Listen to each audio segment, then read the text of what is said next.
बरोबर आहे.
श्रीराम जय राम जय जय राम.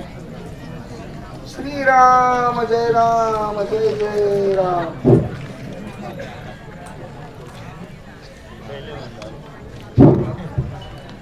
प्रभूजी हा अभिषेक आपल्या चरणी लीन होता है.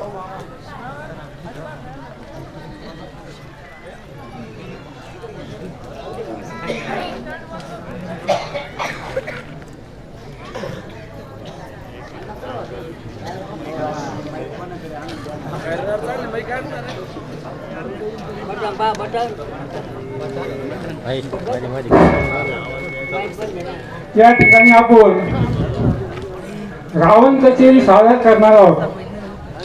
काल आपण तातिकाचं आख्यान आहे, तातिका नावाचा अवतार आहे, तो काल पाहिला आपण. त्याची हकीकत थोडक्यात मी तुम्हाला वर्णन करतो. पूर्वी ब्रह्मदेवाच्या कडून एक वर मिळाला.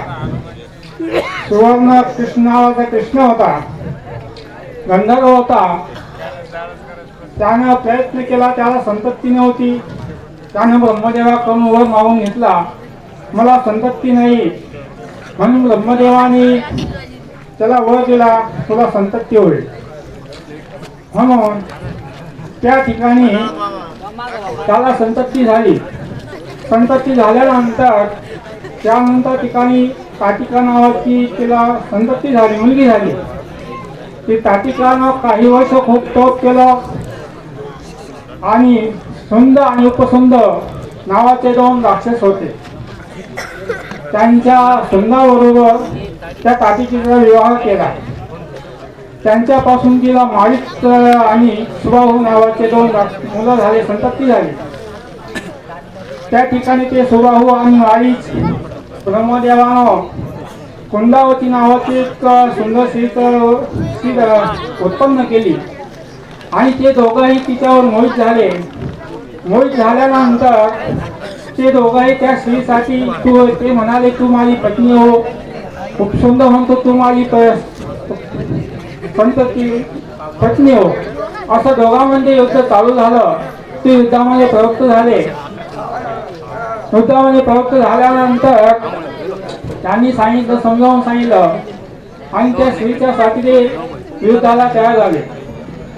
नंतर ही तातिका आहे, ही तातिका काय कालांतर तिनं काय असं वन उत्पन्न केलं आणि विश्वामित्र ऋषी होते. विश्वामित्र ऋषी त्या तातिकेला रामाला घेण्यासाठी तिथे गेले. कारण विश्वामित्र सिद्धार्थ नावाचा आश्रम आहे, तिथे यज्ञ करीत होते. यज्ञ राक्षसोक्तीच्या सिद्धीला जाऊ देत नव्हते. म्हणून विश्वामित्र ऋषी त्या ठिकाणी दशरथ राजा आहे, त्या दशरथ राजाला मान्य करण्यात, रामाची मान्य करण्याकरता